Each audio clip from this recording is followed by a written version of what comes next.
Hello, Cancer, Sun, Moon, Rising, and Venus signs. Kamusta kayo? Sana po ay nasa mabuti kayong kalagayan. Welcome back po sa Star Tarot.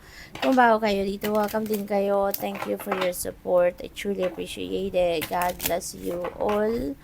Cancer, pa una mensahe po ninyo, accepting what is. Ayan. So, I accept and embrace my inner majesty. Ayan. So, parang ano to, surrendering. No? Surrendering to God, surrendering to the natural ebb and flow of life. Ayan. So, rather than pagkocontrol sa outcome ng mga ginagawa ninyo, rather than pagpipilit, rather than pag-i-insist, rather than pagkontra sa kunyari mga pagbabagong nagaganap, no? So, ngayon ang panawagan sa inyo, just accept what is, no? What is unfolding right before your eyes para nasa gayon maging smooth sailing na lang ang lahat, magiging stress-free na din kayo kasi kung hindi na kayo magpipilit, hindi na ninyo i-insist kung ano man ang gusto ninyo, 'di ba? At mapapansin din ninyo naman na mas maganda, 'di ba, ang mag-surrender na lang kasi mapapansin ninyo na things are going to flow smoothly. Mapapansin ninyo yan na things are going to be unfolding na wala kayong pagkontra, mas magiging smooth sailing ang lahat, no? What else? We have launching your journey. May travel si Cancer. Meron napipintong pagbiyahe ang iba sa inyo rito. At maaaring kayo ay siguro magbabiyahe abroad, no? Or baka you are coming from abroad at kayo magbabiyahe papuntang Pilipinas, no? So, pwedeng ganun ang ganap ng iba sa inyo rito. So, whatever the case may be, have fun sa inyong biyahe and of course mag-iingat po kayo, okay? So, good luck. So, what else? We have coming into power. Ayan, I step into my power boldly and confidently.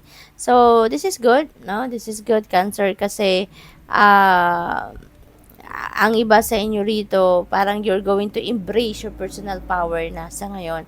So, feeling ko dito ang iba sa inyo, hindi kayo nagkaroon ng kapangyarihan over yourself, no? In the past, baka you have given your power to other people, no? Baka ibang tao yung nagdedesisyon para sa inyo. Ibang tao yung, kumbaga, nagsasabi sa inyo na itong gawin mo, itong ganyan, ito dapat, ito, mga ganon, no? So, but now, you are coming into power, no?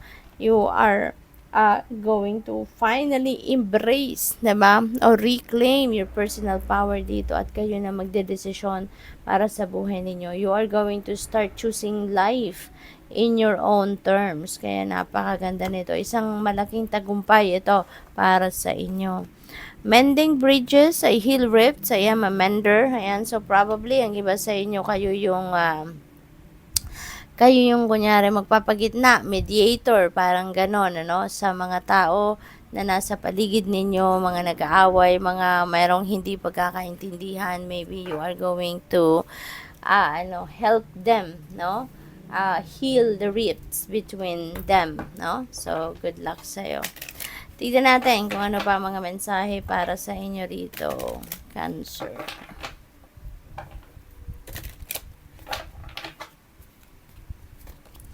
We have number 78, spiritual career. Ayan. So, ang iba sa inyo rito, baka you are embracing a spiritual career, no? Maaaring kayo ay magbabago ng takbo ng karera sa ngayon and maybe papunta na kayo sa pag-embrace ng spiritual career. We have number 56, relationship change. Meron din mga pagbabago dito sa inyong mga relasyon. Maaaring hindi lang ito sa love and romantic relationship but also pagdating sa pamilya, relationship ninyo sa inyong mga anak, relationship sa inyong mga magulang, sa inyong person, pwedeng ganun, no? Pwedeng pwedeng dynamics, no? Ang magbabago, pwedeng ganun. So, good luck. What else? We have number 96, forgiveness. Ayan, so may pagpapatawad, no? Maaari din na meron din kayong mga hindi kabate, merong naging kaaway, merong naging kasamaan ng loob. dito, and you are also willing now to forgive. You are expanding your heart na din ngayon, ano? You are expanding your heart, at meron ng pagpapatawad na gagawin kayo, no? So you are going to focus on moving forward or moving on sa sitwasyon na to. Kaya ngayon, willing na kayong patawarin na ang mga tao na kasakit ng inyong damdamin, even if siguro hindi humihingi ng kapatawaran ninyo, but you are going, or you are ready to forgive them, no? So, napakaganda. What else? We have number 19, pride. Ayan. So, ito na. 'Di ba? Napakaganda. Since meron kayong forgiveness, feeling ko kung nagkaroon man ng pride dito, pag-iral ng pride in the past, kaya siguro kayo nagkaroon ng pag-aaway, kung siguro meron kayong hindi pagkakaintindihan with another person, it's maybe dahil sa pride na yan. But, since ngayon, handa na kayong magpatawad, so ibig sabihin nito na maaaring lulunukin nyo na yung pride ninyo, at mas pipiliin ninyong maging maayos na ang inyong relationship with someone, no? So, maganda to. So, you're going to move on. May humility in your heart, may acceptance na in your heart of what happened, and you are choosing love, no? Kaya kayo ay tatanggalin nyo na yung pride, hindi na ninyo, yung bang isasantabi nyo na to, yung pride na to, and you're going to focus on love and forgiveness. So, good luck. Thank you for watching. Love and light. Namaste.